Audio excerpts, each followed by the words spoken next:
নমস্কার সবাইকে, আমি প্রেরণা চলে এলাম আরও একটা ছোট্ট ভিডিওতে আপনাদের সঙ্গে দেখা করার জন্য। তো আজকের ভিডিওটা একটু স্পেশাল।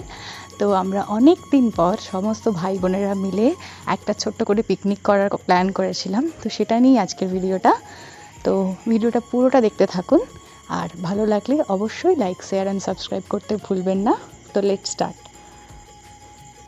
তো যেমনটা আপনাদের সঙ্গে প্রথমে শেয়ার করেছি যে আমরা সব ভাই বোনেরা একজোট হয়েছি অনেক দিন পর। আমাদের গ্রামের একটি জাগ্রত কালীমার পুজোর জন্য আমরা সব ভাই বোনেরা কিছুদিনের ছুটিতে আমরা একসাথে হতে পেরেছি।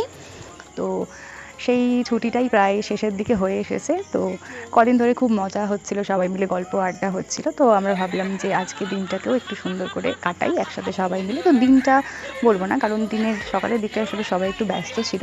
তো আমরা সেরমভাবে একসাথে সবাই মিলে হয়ে উঠতে পারিনি। তো ভাবলাম যে দিনের শেষটা সবাই একসাথে কিছুটা সুন্দর মুহূর্ত আর খাওয়া দাওয়া দিয়ে আজকের দিনটা শেষ করব।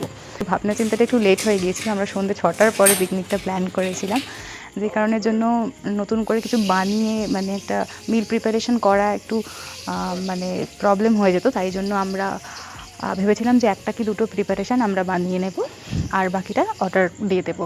তো সেই বুঝে আমরা চিকেনের কিছু পিস আনাই এবং তারপরে আমরা সেটা চিকেনটা ম্যারিনেট করে বাড়িতে রান্না করার জন্য রাখি। আর বিরিয়ানি আর তান্দুরি রুটি আমরা অর্ডার করি।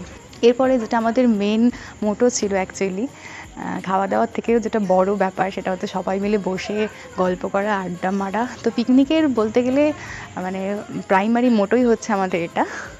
তো আমরা সেইভাবে সবাই বসে পড়ে গল্প করতে শুরু করি। প্রথমে আমাদের মহিলা মহলের একটা আলোচনা হয়েছে, আমার দিদিদের সঙ্গে আমরা ছোট বোনেরা মিলে তার কথাবার্তা হচ্ছিল এখানে।